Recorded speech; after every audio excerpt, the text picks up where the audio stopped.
I just want to welcome everybody to our webinar, and I want to give a quick introduction about Megan Crabtree, who's here to be our panelist and going to be answering some questions about the industry and where we stand right now in this unique time of the world. So Megan is the founder and the CEO of Crabtree Consulting. Before founding Crabtree Consulting, Megan had a successful professional career in the jewelry industry, which culminated with a high-level position at several of the top leading firms in the retail and manufacturing sectors.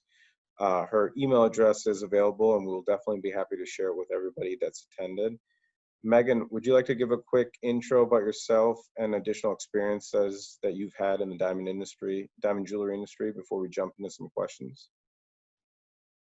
Yeah, so, I always make a joke with the jewelry industry that it's kind of like the mafia. Once you get in, you can never get out. And I actually started in the jewelry business, grew up in it with my father.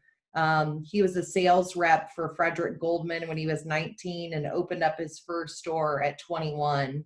So I was obviously pretty young then when we had our family jewelry store. But I started in the retail space working for all variations of jewelry retailers, from the top 25 bridal powerhouses in the US to the third largest store in the country, with every brand under the moon. I went as far as, training about 1,500 jewelry stores in the US and Canada today. And after I succeeded in the retail space, I moved to manufacturing. And the first manufacturer I worked with actually grew by 65% in the first year. And a big reasoning behind that was because I thought like my customer, which was the retailer. 95% of manufacturers have never worked in retail. So typically when a manufacturer is speaking to a retailer, it's like someone speaking Spanish and someone speaking English, right? They don't really jive because they don't know the positions. So at that point, that's when I founded Crabtree Consulting and started doing consulting work for manufacturers as well as retailers. We've worked with retailers doing 4 million, and we've worked with retailers that are doing 50 million. With manufacturers, it's the same. We've worked with startups doing a couple million, upwards to customers that are doing $1 billion. Our niche at Crabtree Consulting is execution and focus. And, I personally have grown retailers and manufacturers by 30 to 60%. So I went through all of the hurdles of, growing a sector in the business, like custom or bridal or adding finished goods. I come to businesses because in the past couple of years, they've been flat. They don't know how to get to the next level. And, it's harder to stay on top than get to the top. Right. So my firm focuses on those sectors and weaknesses so that we can see results and grow the business. Oh, that's great. And that's really interesting on how you've been integrated into the industry. So just to jump right into the questions, Megan, I've seen many columns you've written and webinars you've moderated for, such as In-Store Magazine. Within all these, you always talk about the importance of data. How, in this COVID time, can retailers be using data in their favor and to the fullest? Yeah, I eat, breathe, and sleep data in my world. So it's very important, and the retailers can definitely be utilizing this right now. So whether they're closed, whether they're open, in COVID, not in COVID, data is so important to look at. With data and the different software systems, the retailer is able to look at what their aged inventory is, what their total amount of aged inventory is, what are their top sellers, what are they special ordering. These are the things that on a regular basis we need to be looking at. But even more than ever now, we really need to make sure that the dollars that we have in things work and that we see a turn on product. So, one of the things I used to do in my retail world to understand, okay, how much am I investing with this vendor? And is this partnership working? And I would do that all with data. And I would line out all my case spaces. And on those case spaces, I would think of them as real estate. What did I invest? And what is my return? And on top of each case, I would put the dollar amount that I invested with this manufacturer and what my sales were the past year. That way I can really look at everything and go case by case and say, wow, I'm turning this product really well. Or, this product is not turning. I need to have a serious conversation with this person. You also can evaluate it by the size of the case, right? Like this brand and manufacturer is doing amazing. I didn't invest a lot of money. I should probably move him to the front of the store because he's probably going to sell better. So, seeing this data really, really helps you understand, because it's so easy to get wrapped up in retail and you're schmoozing the customers and giving them this experience. But it's so important to look at this data. One of the things I always look at with a retailer before I do consulting work for them is look at your data to find your areas of weakness, right? So a lot of retailers, if you go to them and say, what is your average price sold? I don't know. It's a good question. It's a good answer that you really need to know is, what is your average ticket that's sold, right? Because that average is going to do a lot of things for you. What is the number of engagement rings you've sold, right? That's going to be able to tell me, are you really in the engagement business, or do you want to be in the engagement business? Right. What are the number of wedding bands that you've sold? This is important because statistically speaking, 50% of the people that buy a wedding band don't buy the wedding band from the store that they bought the engagement ring, which to me says, hello, opportunity to the retail stores, right? Right. We're not reaching back to the customer to say, hey, congratulations on the engagement. Come in, I want to meet you as the fiance, right? Or we're not following up months down the road and saying, hey, come in, I have matching wedding bands to show you. You have to see this new product that just came in. So when you look at that data, you're going to be able to see where are your areas, of opportunity, and how you can utilize that data and tweak it to help your business. No, that's great. And that's some great insight on how the utilization of data can really enhance and support and grow your businesses and what you've analyzed through your time. So many retailers have been closed for upwards of 2 months, but somehow we've seen them still find a way to do business. What are some creative things you've heard retailers doing today? I must say that I am very proud of the jewelry retailers in the US today with how they have taken COVID and been creative. One of my favorite stories that I heard when COVID, right when it happened, was the retailer that they had to shut down. And the way they utilized their time was they actually had a guy come in and do construction in the building to build a drive-through window, which Wow. I thought was amazing, right? I mean, you do curbside pickup like a laundromat, right? Right. So that was really cool to see how they made those transitions and got creative. I also saw, if you speak in the US in terms of independent jewelry retailers, they're very involved in their communities, right? And their local people and their local customers. And, one thing I saw was actually that a jewelry store was partnering with local restaurants. And for every $50 gift card purchased to the store, they'll give you a $20 gift card to a local restaurant nearby. And I thought that was really cool because it's inspiring, neighborhood businesses. It's helping the local community. It's giving back.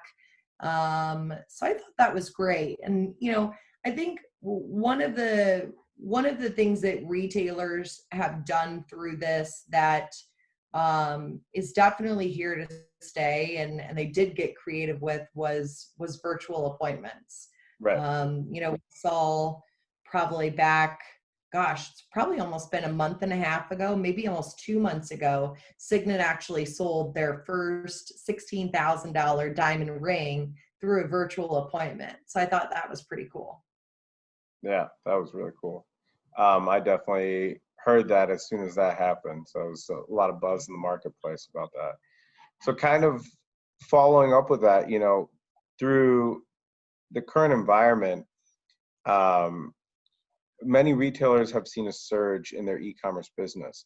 So do you have some ideas on how these retailers can retain and maintain their e-commerce growth even after stores start to reopen? Yeah, I mean, one of the things in terms of social media to succeed is for it to be organic, right? I love when jewelry stores, stay in touch with their customers and say, share your wedding photos. And that way, on your organic post, you're sharing your actual customers who you love and adore, who bought an engagement ring from you, and tagging them so that their friends can all see where they got their ring from, right? So Right. it's great marketing and it's very organic. And I think that people can read between the lines what's organic and what's very generic. So I really believe in an organic touch. I think another big thing is AR, augmented reality. And we've seen, in the last year, some e-commerce have started to develop this with a virtual try-on tool, Right. where the woman can take a picture of her hand, she can try on different rings to see what an oval looks like or what a princess cut looks like. And, adding this AR segment to your website, it's very engaging to the customer, and it's improving their customer experience. I mean, at the end of the day, we have to give them the experience like they're in the store, Right. because who knows tomorrow if a second wave happens, what are you going to do when your store closes? If your customers want to buy something, obviously you want to give them the same experience as if they were walking in the store. Totally. Totally. I think another thing, that retailers can definitely utilize in terms of the website is reaching out to their manufacturers. I think that manufacturers more than ever are now being held accountable that they need to bring added value to the table. And I work with a lot of manufacturers on this because, you know, to to tell it bluntly, everybody has diamonds, right? Right. And everybody has beautiful jewelry. There's not a shortage of finding a diamond ring or a loose diamond. But like, what do you bring that's different to the table, right? Like, are you giving your retailers high-res images of the rings to put on their website? Are you taking it to the next level and giving them 360 videos of the inventory that they have? Like, so, and because a manufacturer works with hundreds of different retail stores, Right. they're definitely now trying to partner with, marketing companies, digital companies, things like that, to be able to give you that value. Right. So I think as a retailer, you can definitely reach out to see how your manufacturers are helping you sell online. The other thing that's really important that I find is, if you're looking to grow your e-commerce or maintain it, right? Right. You have to have the right people to do that, Totally. right? So Right. I have a consulting firm. I personally have grown retailers. I personally have grown manufacturers. I've done this before, right? This is my niche. This is my part of the industry, right? If a customer asks me if $500 is enough money to boost a post that day, my answer is, let me bring on my marketing team to give you that answer, Right. because that's not my niche. And so you have to surround yourself with people that help you with their specific niche. Like, I had a call with a manufacturer about a week ago, and they wanted to talk about consulting, and they weren't sure if they had the right company for marketing. And I said, well, you know, what is the niche of the marketing company that you work with? Is it digital? They said, well, the first time they actually that we worked with them, they actually built our website. That's the first problem, right? You can't have your website developer turn into a new digital marketing person. Right.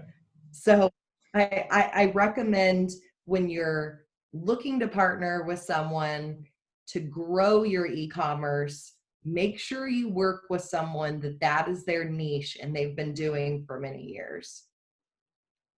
Totally. That's makes perfect sense.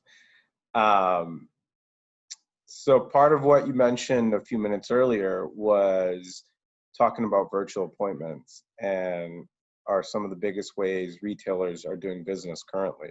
So can you give us some insight on how they're closing the sales virtually? What are some tips you can provide our attendees watching this webinar on how to do a great virtual meeting? Yeah, so I think one of the biggest tips I could give retailers today in terms of hosting virtual meetings is they really need to give the customer the experience as if they were in the store. So whether you're talking on a Zoom meeting, or maybe you're making a video of a piece to show the customer all the angles and you're texting them, during that video, you should be saying exactly what you would say in person. Like, check out how the setting is. You know, if you look at this type of setting, it's actually a U-prong. And on that U-prong there, you can actually see all the light that's going to be able to come in the diamonds. And look at the sparkle. This is amazing, right? Right. Because those are the things that you would say if they were in the store. So definitely talk to them like they're in the store. That's my first tip. The other thing is, as we all know, in sales there comes objections, right? You're looking to sell a diamond, and of course they're going to come back to you and say, well, I found this online, you know, on Blue Nile, or you know, I really just want to look around, or this ring's a little bit too high.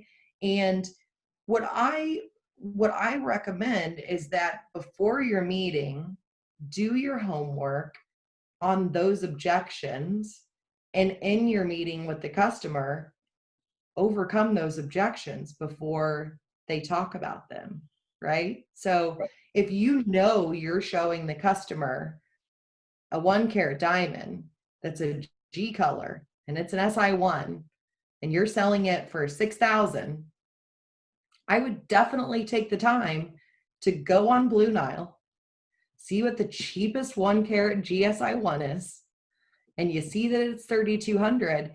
And during your presentation, say, I know there are other diamonds that are out there that are cheaper. I found one myself just doing my homework for you for 3,200. But let me show you why it's 3,200.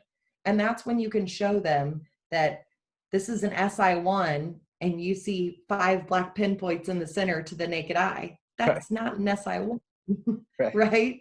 I mean, Right. that's why it's 3,200 and yours is 6,000. So definitely do your homework before you meet with the customer. And I promise you, when you do your homework prior to the meeting and you actually bring up the objections before the customer does, it is the easiest yes that you'll probably ever get in terms of a sale. Because You've sold your store, you've sold yourself, you've given them the experience, you've provided them the added value, you've overcame every objection. Now you just closed it. So it definitely will help to do your homework ahead of time. Right. The last tip I would give you is that, you know, we know as diamond people what an SI1 and an SI2 should look like, right? But when you're in sales at a retail store and you have someone that comes in and you say SI, you just spoke Spanish to them. They don't know what that means, right? Right. Because they didn't grow up in the business like someone like me or you did. So when you're talking about the diamond lingo, like saying SI or G color, you really visually have to show this to them. And you have to come up with an analogy that makes them understand that, right? Right. So if I walk onto a car dealership today and they tell me this is a Z Turbo 460, I'm like, I don't know what you're talking about, right? Like as a woman, I don't know cars, but I do know diamonds, right? And so when you're talking to the customer, visually show them what you're talking about and give analogies of what that means, right? Like if you're talking about the color of a diamond, you know, never buy a diamond based on letters of the alphabet because that's all they are, letters of the alphabet. Buy the diamonds based on the beauty of the stone, right? And so those little things like that will really make the difference in the consumer experience and then visually being able to show them. So when you're showing the customer the clarity of the diamond, you know, they can look at the diamond like a clock and you can tell them, look at 2 o'clock to see that there's a birthmark in the diamond. And that way the customer knows where to look. They get an idea it's a birthmark. It's something that's natural. And it's not something that they feel is bad about the diamond, right? Right. That's a great way to explain that, especially utilizing the term birthmark. I really like that, and I'll probably use that myself in the future. So to jump into our final question, you know, every country and or state in the U.S. have different directives for reopening. But for the most part, we're starting to see businesses and municipalities open back up and people get back into business. Do you believe the virtual meetings are here to stay? I definitely believe so, 100%. I mean, when I was in the retail world, I started probably 10 years ago doing virtual meetings. And through those virtual meetings, I was to sell, you know, I was able to sell diamonds that were upwards of $100,000, all by video. So I think that COVID has pushed retailers to have to learn how to do videos or have to learn how to get on Zoom, and they've Right. seen success with it, right? Like we saw retailers during Mother's Day that utilized curbside pickup and had more than 100 people come and pick up on Mother's Day. Like that's all virtual. They're doing virtual sales, they're doing curbside pickup. And so I think it's definitely there. I also would fight to say that a virtual sale is a concierge experience, right? Like Right. you're handpicking the diamonds for the customer. You're making it different than every other retail store. So, you know, if I still had my retail operation today, we would still be doing virtual sales. And it's not even before COVID, after COVID, you know, every retail store, even the best ones, they do have downtimes. They do have downtimes that maybe their downtime is only an hour in the day, or Right. maybe their downtime is in October because they're getting ready to have a busy, crazy season. When you provide a concierge service and when you do virtual sales, there is no downtime, right? Right. If you're building a relationship with your customer and you know them and you know they bought a pair of earrings, and you text them and say, oh my God, I just got this amazing pendant in, and it actually matches your earrings, that's a concierge sale, right? Right. They didn't have to walk in the door. You didn't have to worry about it being slow in the store. So you're always working that sale. And so I think that hopefully retailers will adapt to that, because it will make it to where they don't have a slow time anymore. That's great. That's very true about the virtual sale. It's progressively always happening, um, and just reaching out to a consumer and touching base with them is that additional personal touch that adds the elevated experience of that concierge type of experience. So that's great. Well, thank you very much. Thank you very much for your time. I think this is great. Hopefully, we will probably be rebroadcasting this as well.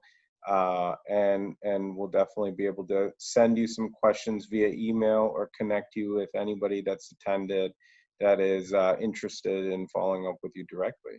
But again, Megan, thank you for your time, and we really appreciate this. Absolutely. And I think we actually didn't give my email yet. And I want to make sure that we share that with everybody. That way, if they're tuning in now or later and they personally want me to, go over what we discussed today. Okay. So I can copy it into the chat real quick. Okay.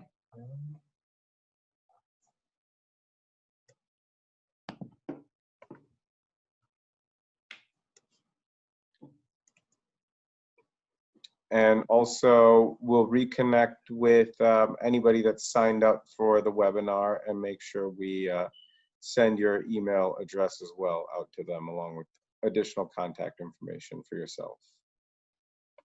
Okay, great. Well, thank you so much. I appreciate it. And hopefully we have another series and can benefit your retail partners.